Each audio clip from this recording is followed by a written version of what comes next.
Welcome to खोलो किताब। आज हम क्लास 7th की वर्कशीट नंबर 11 करेंगे इंग्लिश की, जो 23 अगस्त को आप लोगों को दी गई है। अगर आप चैनल पे नए हैं तो इसको सब्सक्राइब कर लें और वीडियो पसंद आने पे लाइक, कमेंट और शेयर करना ना भूलें। तो चलिए स्टार्ट करते हैं। सबसे पहले स्टूडेंट यहाँ अपना नाम लिखेंगे और यहाँ क्लास टीचर का नेम हो जाएगा।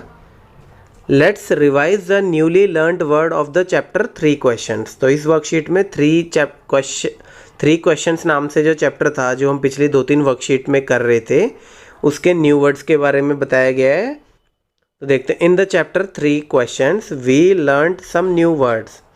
3 क्वेश्चंस नाम के चैप्टर में हमने कुछ नए वर्ड सीखे। Let's take a look at them. चलो उनको देखते हैं by going through the chapter once again. Find these words in the chapter, page number 8 से 12, and write their details in the space given. One example has been done for you. अब एक example इसमें दिया गया है। इसने यही बोला है इसमें कि ये चैप्टर को दोबारा देखो एक बार आप, और ये कुछ नए क्वेश्चन हैं, उसकी डिटेल लिखो। तो क्वेश्चन क्या है? काउंसिल। काउंसिल क्या होता है? एक समूह होता है मंत्रियों का या कुछ वाइस पर्सन्स का, जो राजा पुराने टाइम पे अपने पास रखते थे। तो इसका इंग्लिश मीनिंग यही दे रखा है, group of people chosen to give advice और टू मेक रूल्स। और इसका सेंटेंस कैसे लिखेंगे? The king needed a council of wise man by his side. राजा को एक ग्रुप या काउंसिल ऑफ वाइज मैन, समझदार आदमियों की जरूरत थी अपने पास। फिर दूसरा वर्ड दिया हुआ है वुड या वुड्स। इसका मीनिंग क्या होता है? इसको वुड या वुड्स को जनरली हम बोलते हैं फॉरेस्ट को, जंगल को, छोटे एक जंगल को। तो इसका मीनिंग क्या हो जाएगा? A small forest. और इसका सेंटेंस कैसे यूज़ करेंगे?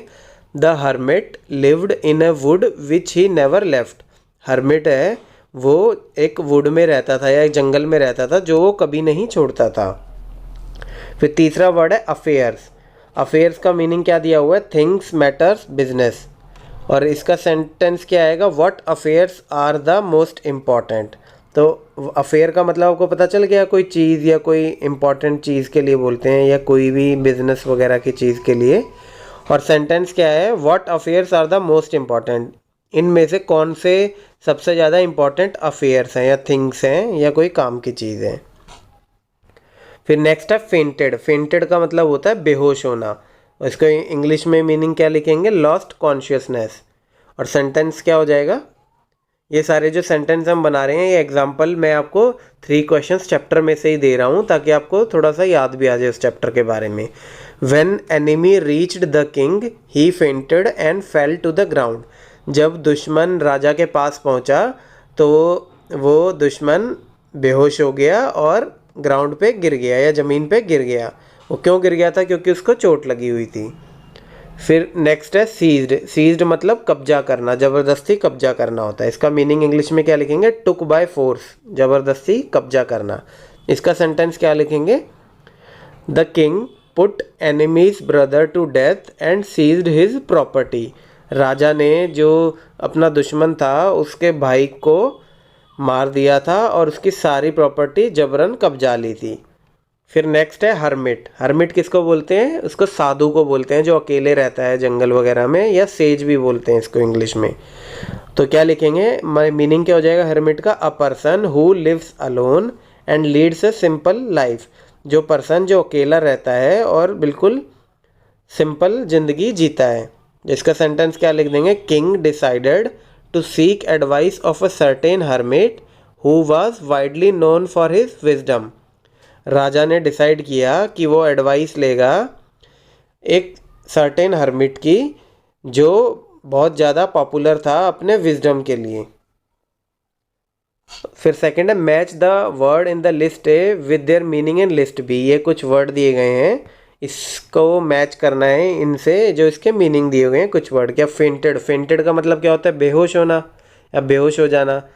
तो और इसका मतलब है लॉस्ट कॉन्शियसनेस। ये इसका मतलब भी होता है बेहोश हो जाना।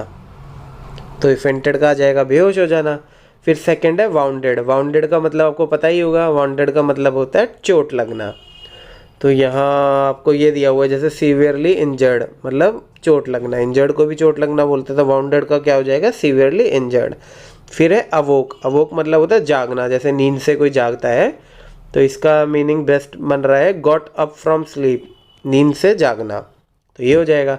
फिर होता है फॉरगिव। फॉरगिव का मतलब होता है जैसे बोलते भी हैं प्लीज़ फॉरगिव मी, मुझे माफ़ कर दो। और यहाँ पे मतलब होता है पार्डन। पार्डन का मतलब भी माफ़ कर दे ही होता है। जैसे आपने कभी इंग्लिश की उसमें सुना होगा, आपको इंग्लिश का कोई मूवी वगैरह में, या तो बेग यू पार्डन बोलते हैं या पार्डन मी। इसका मतलब होता है जैसे बेग यू पार्डन, मुझे माफ़ करें, मैंने आपकी बात सुनी नहीं, या पार्डन मी, दोबारा से रिपीट करें। तो फॉरगिव का मतलब होता है माफ़ करना। फिर है पिटी। पिटी का मतलब क्या होता है? Sorry. I feel pity for you, मतलब मुझे तुम्हारे लिए सॉरी फील होता है। किसी बुरे वक्त में ये वाला वर्ड बोला जाता है।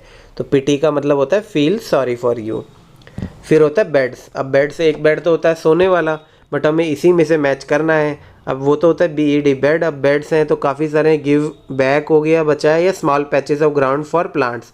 अब जो पौधों के लिए हम थोड़ी थोड़ी ऊंचाई पे खेतों में वो बनाते हैं ना, उसको बोलते हैं बेड्स। तो यहाँ आ जाएगा बेड्स क्या है? Small patches of ground for plants. फिर है रिटर्न। रिटर्न का मतलब आपको पता ही है, जैसे आप कोई ऑनलाइन ऑर्डर मंगाते हो, उसको वापस रिटर्न करते हो, तो मतलब वापस भेजना है, यानी गिव बैक। तो इसका आंसर हो जाएगा गिव बैक। इसी के साथ हमारी ये वर्कशीट आज की कंप्लीट हुई। मिलते हैं नेक्स्ट वीडियो में नेक्स्ट वर्कशीट के साथ। Don't forget to like, comment, share and subscribe the channel. Thank you.